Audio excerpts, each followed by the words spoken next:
Good morning student, today is our day 2 of learning. इससे पहले हमने लेक्चर 1 कंप्लीट किया था। अगर आपने वो वीडियो अभी तक नहीं देखा है तो इसी प्लेलिस्ट में आपको लेक्चर 1 मिल जाएगा। इस वीडियो को यही पॉज कीजिए, पहले वो देख कर आइए, फिर उस वीडियो को यहाँ से कंटिन्यू करिएगा।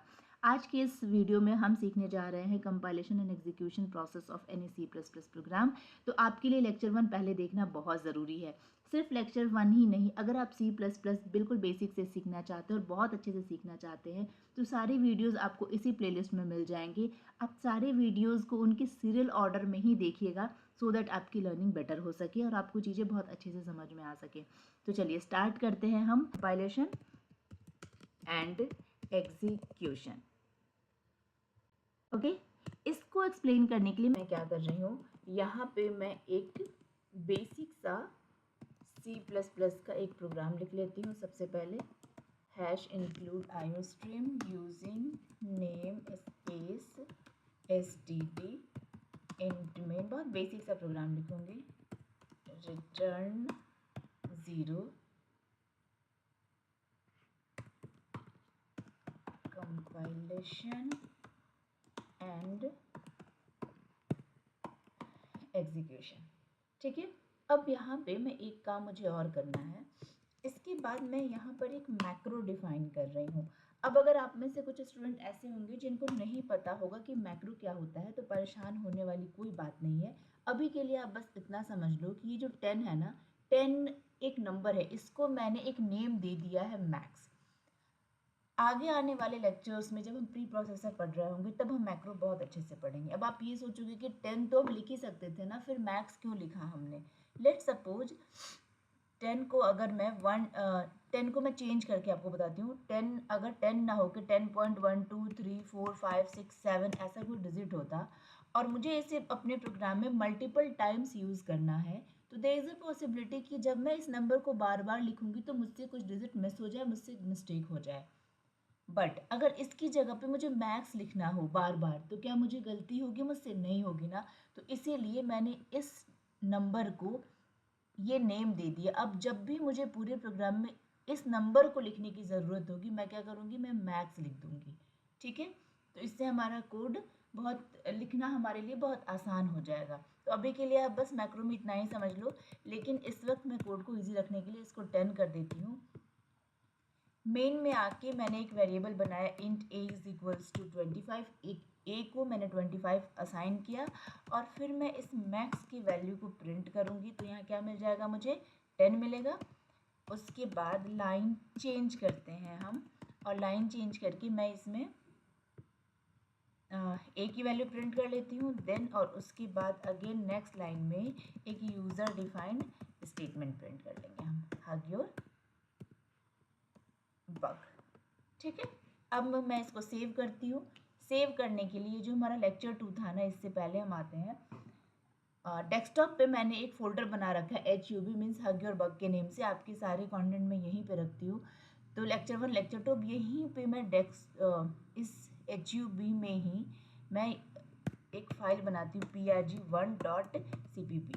ठीक है, सेव कर दिया मैंने। सेव करने के बाद अब मुझे इसको रन करना होगा। रन करने से पहले मैं आपको एक चीज़ बता दूँ, यहाँ पे कोई भी C++ की जो फाइल हम लिखते हैं ना, ये जो C++ का सिंटेक्स यूज़ करके हमने कुछ स्टेटमेंट्स लिखे हैं, इसको हम बोलते हैं सोर्स कोड।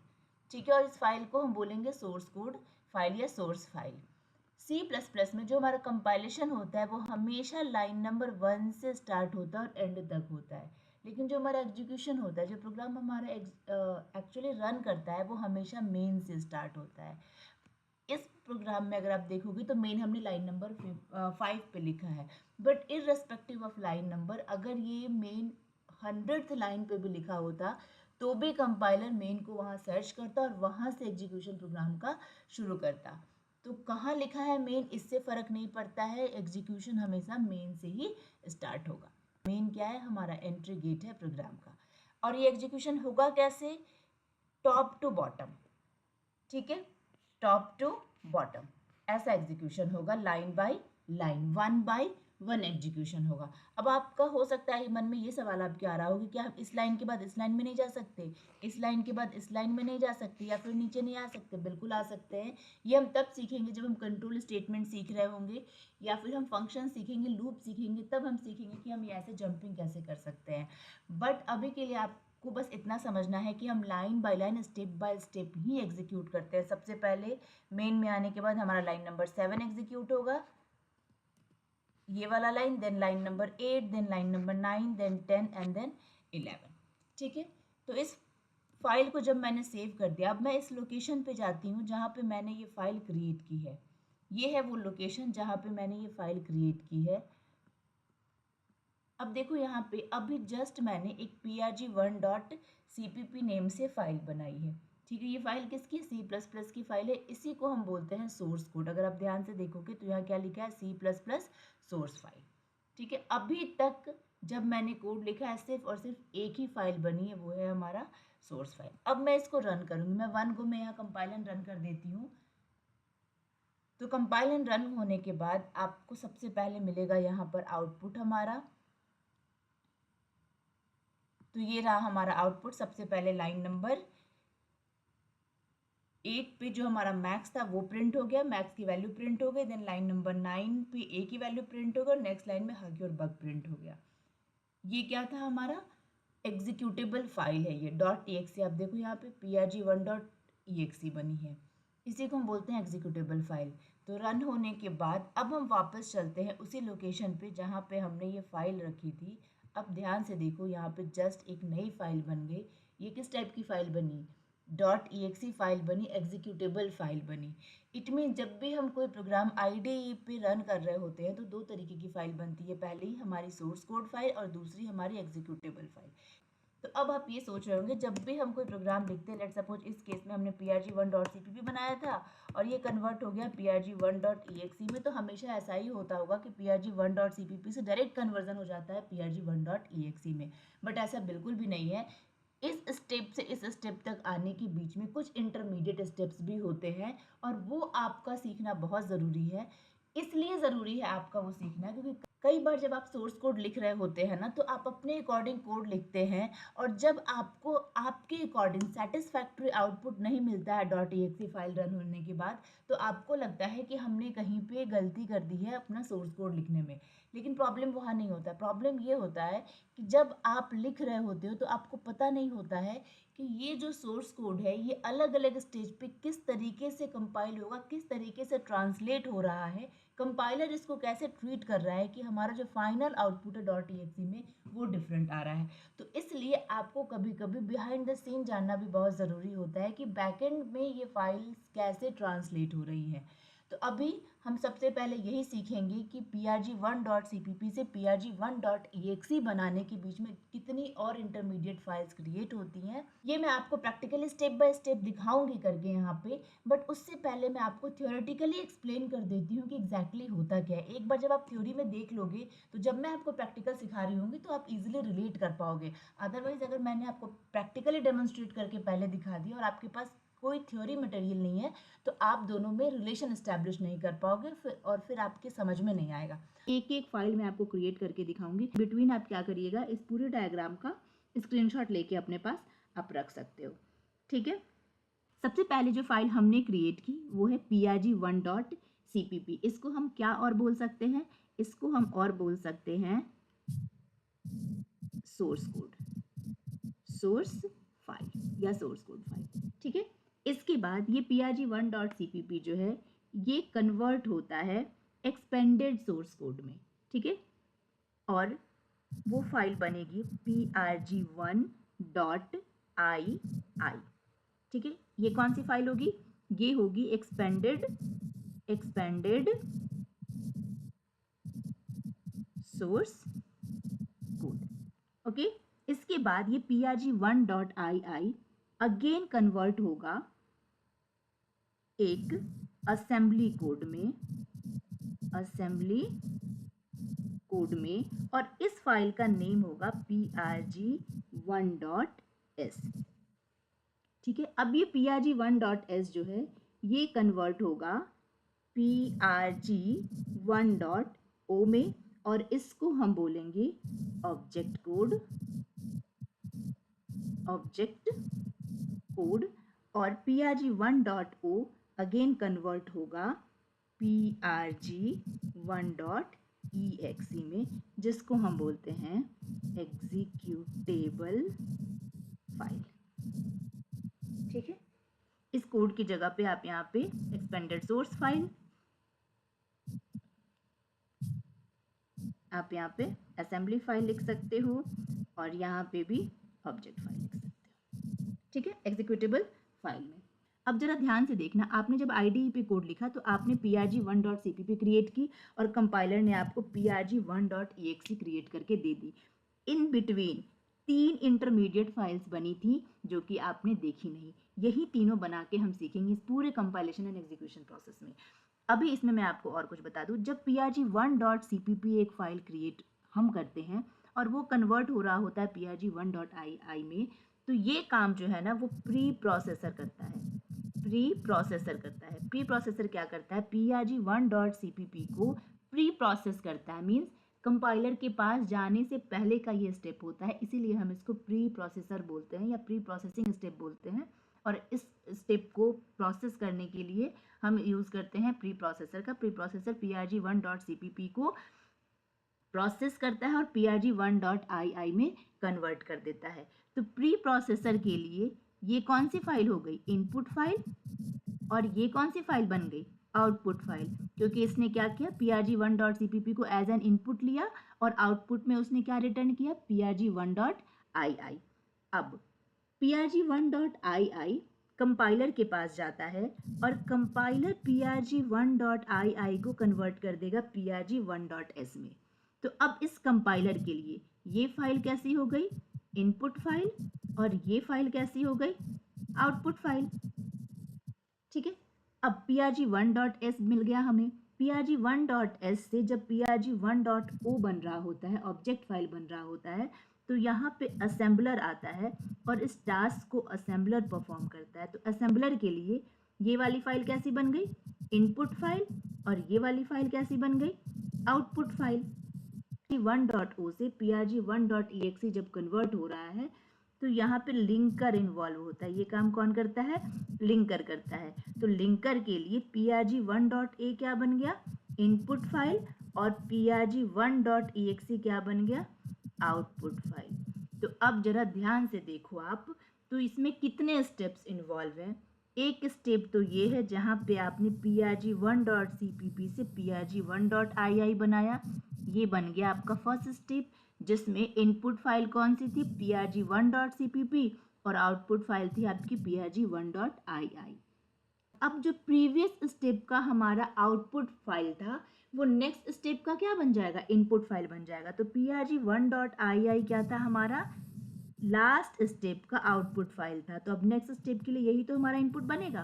तो ये बन गया हमारा इनपुट फाइल और हमारा आउटपुट फाइल क्या हो गया, prg1.ss। तो ये कौन सा स्टेप हो गया, सेकेंड स्टेप। दो स्टेप हमने देख लिए। सेकेंड स्टेप का आउटपुट फाइल क्या था, prg1.ss। ये अब हमारा नेक्स्ट स्टेप का इनपुट फाइल बन जाएगा। तो ये हमारा कौन सा स्टेप हो गया, थर्ड स्टेप। और इसके बाद हमारा फोर्थ स्टेप। फोर्थ स्टेप में क्या था, हमें इनपुट लेना है प्रीवियस स्टेप का। तो प्रीवियस स्टेप में आउटपुट क्या था, prg1.o मीन्स ऑब्जेक्ट फाइल। तो वहाँ से मैंने वो एज एन इनपुट ले लिया और उसके बाद में उसी को कन्वर्ट करके बनाऊंगी मेरा आउटपुट फाइल। तो prg1.o इनपुट फाइल था, इससे मैंने कन्वर्ट किया prg1.exe में। तो ये रहा हमारा फोर्थ स्टेप। आई होप आपको ये चारों स्टेप बहुत अच्छे से समझ में आ रहा होगा। अब .cpp आपका सोर्स फाइल होता है, .ii आपका एक्सपेंडेड सोर्स कोड होता है, .s आपका असेंबली कोड होता है, .o को आप ऑब्जेक्ट कोड बोलते हो, .exe को आप एग्जीक्यूटेबल कोड बोलते हो। यहाँ तक आपको बहुत अच्छे से समझ में आ गया होगा। तो अब चलते हैं हम हमारे नेक्स्ट स्टेप में। मैं आपको यहाँ पे कुछ स्विच कोड बताती हूँ। इस स्विच कोड को आपको याद रखना जरूरी है। इसी स्विच कोड की हेल्प से आप ये कन्वर्जन प्रोसेस कर सकते हो। अभी जैसे मैं लिख रही हूँ ऐसे ही आप भी लिख लो अपने नोट्स में, या फिर इसका स्क्रीनशॉट लेके रख लो। जब मैं आपको ये प्रैक्टिकल करके दिखाऊंगी तो आप समझ जाओगे चीज़ों को। अभी अगर ना भी समझ में आए तो कोई बात नहीं, थोड़ी देर के लिए पेशेंस रख लेना। G++ then space -e then space, मेरे फाइल का नाम क्या था, फर्स्ट स्टेप में मैंने क्या बनाया था, prg1.cpp। यहाँ से मुझे आउटपुट क्या चाहिए, आउटपुट चाहिए मुझे prg1.ii। यही तो था हमारा फर्स्ट स्टेप, जहाँ पे मैं सोर्स कोड को एक्सपेंडेड सोर्स कोड में कन्वर्ट कर रही हूँ। ये है हमारा सोर्स कोड और इसको मैं कन्वर्ट कर रही हूँ मेरे एक्सपेंडेड सोर्स कोड में। देयर इज ए पॉसिबिलिटी कि ये वीडियो थोड़ी लंबी हो जाए, तो प्लीज़ इसको स्किप मत करना, ये बहुत इंपॉर्टेंट पार्ट है, ठीक है। 4 स्टेप मैंने 4 बॉक्सेस बना लिए। अब सेकंड में मुझे क्या करना है, अगेन G++। ये जो E है ना, ये फर्स्ट वाला, ये E कैपिटल है, यहाँ भी ये S कैपिटल है, -S prg1.ii। मैंने क्या बोला था, लास्ट जो आउटपुट होगा वही मेरा इनपुट बनेगा, तो ये बन गया हमारा इनपुट एंड डैश ओ, और फिर ये कन्वर्ट होगा किसमें, prg1.s में, ठीक है। अब ये हमारा इनपुट था इस लाइन के लिए, ये क्या है हमारा expanded source code, expanded source code, और ये कन्वर्ट किस में हो गया, ये कन्वर्ट हो गया हमारा असेंबली कोड में, असेंबली कोड में, ठीक है। थर्ड स्टेप में हम क्या करेंगे, G++। अब डैश के साथ ये मैं यूज कर रही हूँ ना, सी, ये स्मॉल सी है, ध्यान रखना, ये ई कैपिटल था, ये एस कैपिटल था, ये सी जो है वो स्मॉल है। अब यहाँ पे इनपुट क्या होगा हमारा, prg1.s, और ये आउटपुट देगा मुझे prg1.o, ठीक है। ये s क्या है हमारा, असेंबली कोड, असेंबली कोड, और ये o क्या है हमारा, ऑब्जेक्ट कोड, ठीक है। नेक्स्ट स्टेप में again G++, it's a compiler,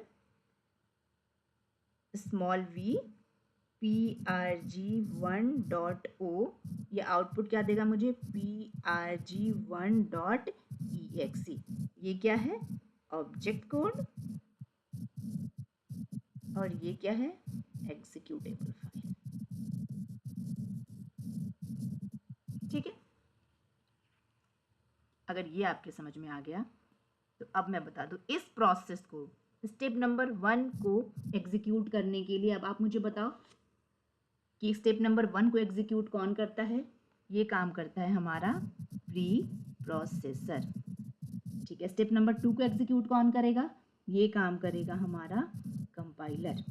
step number 3 को एग्जीक्यूट कौन करेगा, ये काम करेगा हमारा असेंबलर, और ये काम करेगा हमारा ऑब्जेक्ट फाइल से .exe बनाने का लिंकर, और फाइनली जो .exe बनेगी हमारी इस स्टेज पे, इसको लोडर लोड कर देगा हमारी मशीन पे।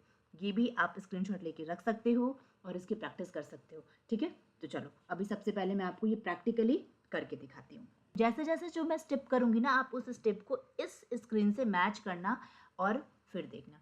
सबसे पहले इसके लिए अभी तक जो हमने कोड किया था वो हमने किया था IDE पे। अब मैं खोल रही हूँ मेरा नोटपैड, सेम कोड जो मैंने यहाँ लिखा है ना, इसको कॉपी कर लेती हूँ और नोटपैड में मैं पेस्ट कर देती हूँ।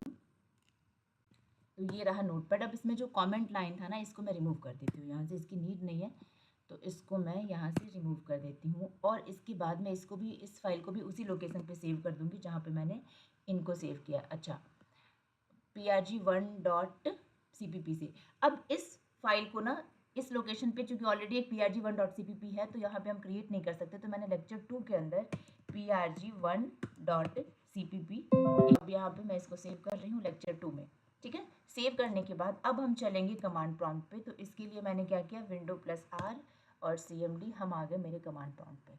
अब यहाँ पे अभी जो करंट लोकेशन है वो मेरी डेल है C ड्राइव के अंदर। मुझे जाना है इस फाइल की करंट लोकेशन पे। किस फाइल की, जो मैंने ये prg1.cpp बनाई है, और इस फाइल की करंट लोकेशन है डेस्कटॉप के अंदर एक हग योर बग HUB नाम का फोल्डर है, उसमें एक लेक्चर 2 नाम का फोल्डर है, मुझे वहाँ तक जाना है सबसे पहले। तो आइए मैं पहले आपको वो लोकेशन दिखाऊँ, ये रहा। अब यहाँ से आप ये पाथ देख सकते हो। सबसे पहले कहाँ जाना है मुझे, C में, यूजर्स में, डेल में, देन डेस्कटॉप में, देन HUB में, देन लेक्चर 2 में। तो अभी हम कहाँ थे, डेल में थे, तो हमें यहाँ से कहाँ जाना है, लेक्चर 2 तक जाना है।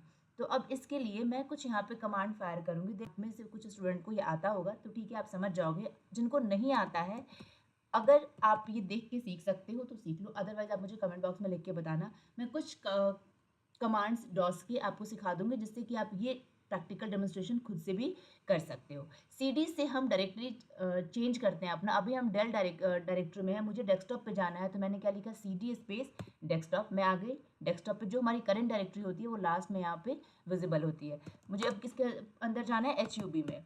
तो CD HUB, आप ये केस सेंसिटिव नहीं होता है तो कैपिटल स्मॉल आप कुछ भी लिख सकते हो।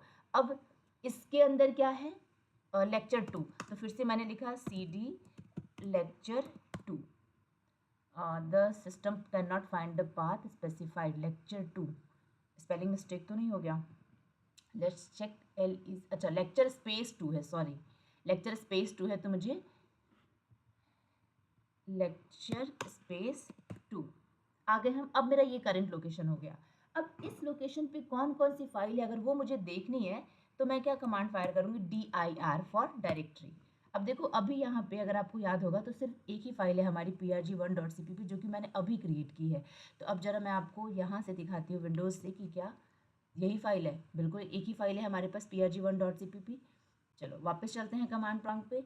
अब मुझे क्या करना है, वो सारे स्विच कोड्स लिखने हैं यहाँ पे, जो स्विच कोड अभी मैंने आपको बताया है। टोटल मैंने कितने स्विच कोड बताए, 4 स्विच कोड। वही स्विच कोड मुझे यहाँ पे यूज़ करना है। तो सबसे पहला स्विच कोड, जिसमें कि मैं जो हमारा .cpp फाइल है उसको मैं कन्वर्ट करूँगी एक्सपेंडेड सोर्स कोड में। तो सबसे पहले ये लिखते हैं,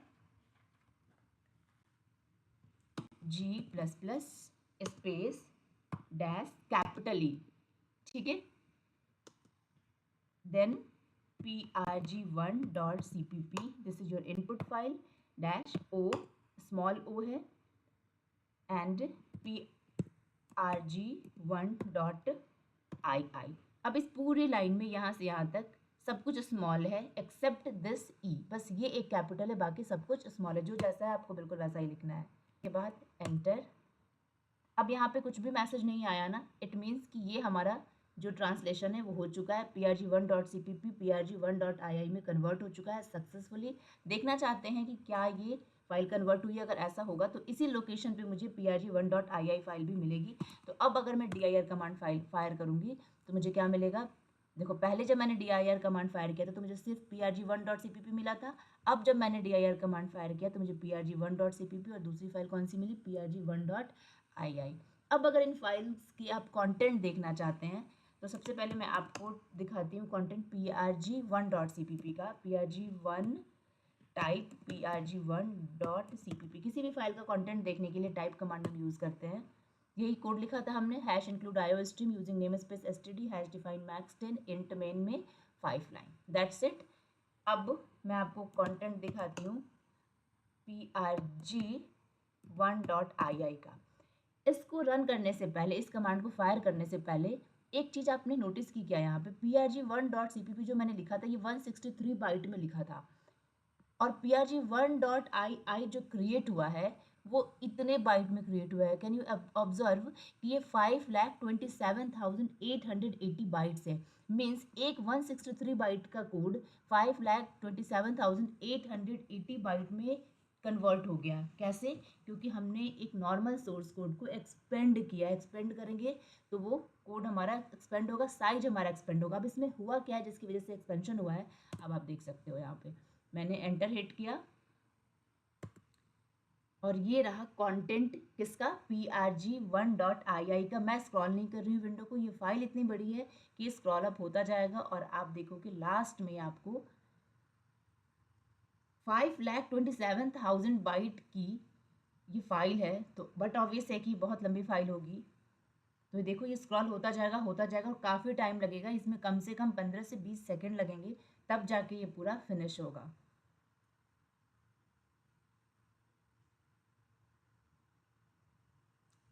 Have patience, have patience.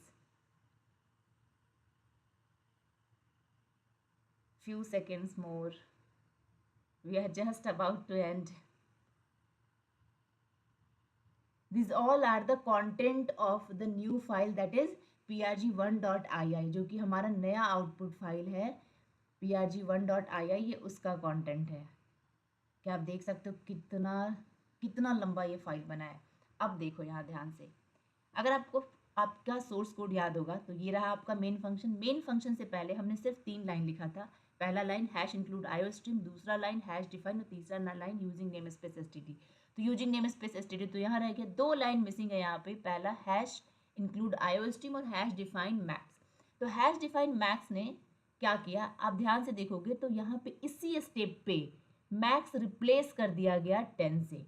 It means ये पहला स्टेप को मैंने आपको क्या बताया था, ये प्री प्रोसेसिंग स्टेप होता है, जहाँ पे ये काम कौन कर रहा है, प्री प्रोसेसर कर रहा है। कंपाइलर को देने से पहले ही प्री प्रोसेसर ने हमारी फाइल को प्री प्रोसेस कर दिया, और इसमें उसने क्या किया, जितने भी हैश डिफाइंड के स्टेटमेंट थे उन सब को उसने रिप्लेस कर दिया उनकी ओरिजिनल वैल्यू से। बट क्या यहाँ पे ए रिप्लेस हुआ, ए की वैल्यू तो 25 थी, ए रिप्लेस हुआ, नहीं रिप्लेस हुआ, क्योंकि ये मैक्रो नहीं है, ये हमने एक वेरिएबल बनाया है। इस ए के साथ क्या करना है, कब करना है, कैसे करना है, ये सब कौन डिसाइड करेगा, कंपाइलर डिसाइड करेगा। बट मैक्रोज के साथ क्या होना है, ये किसको डिसाइड करना था, प्री प्रोसेसर को डिसाइड करना था। That's why pre processing step में ही, फर्स्ट स्टेप में ही प्री प्रोसेसर ने मैक्स को 10 से रिप्लेस कर दिया, और बाकी एक लाइन में उसने अपना ये काम कर दिया। और बाकी ये जितनी लाइंस आई हैं ये सब आई हैं आपने जो लाइब्रेरी इंक्लूड की है, हैश इंक्लूड आईओ स्ट्रीम, उससे पूरी की पूरी लाइब्रेरी यहाँ पे इंक्लूड हो गई है। दैट्स वाई ये रिकमेंड किया जाता है कि अननेसेसरी लाइब्रेरी आप अपने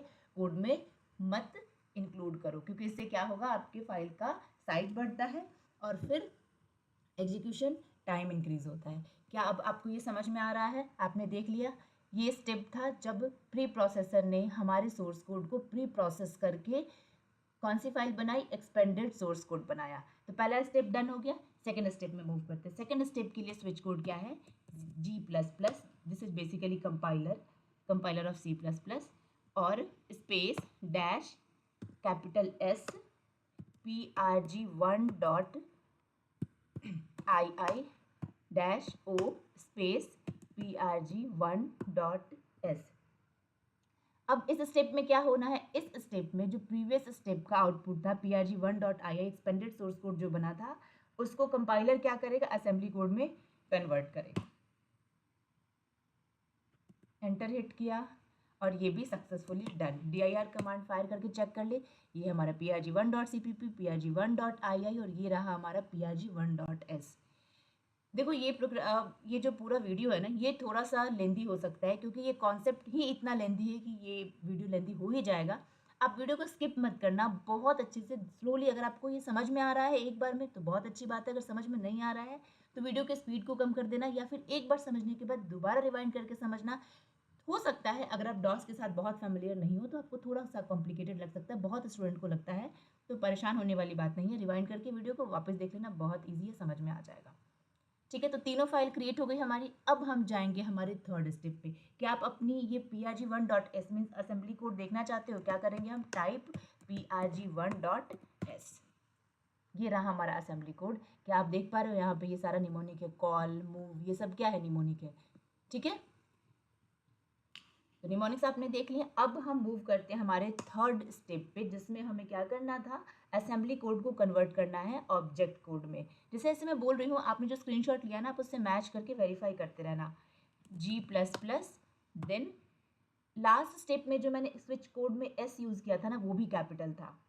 अब यहाँ पे डैश के साथ जो मैं यूज़ कर रही हूँ C, ये स्मॉल है, prg1.s, और इसको मुझे डैश ओ कन्वर्ट करना है किसमें, prg1.o में।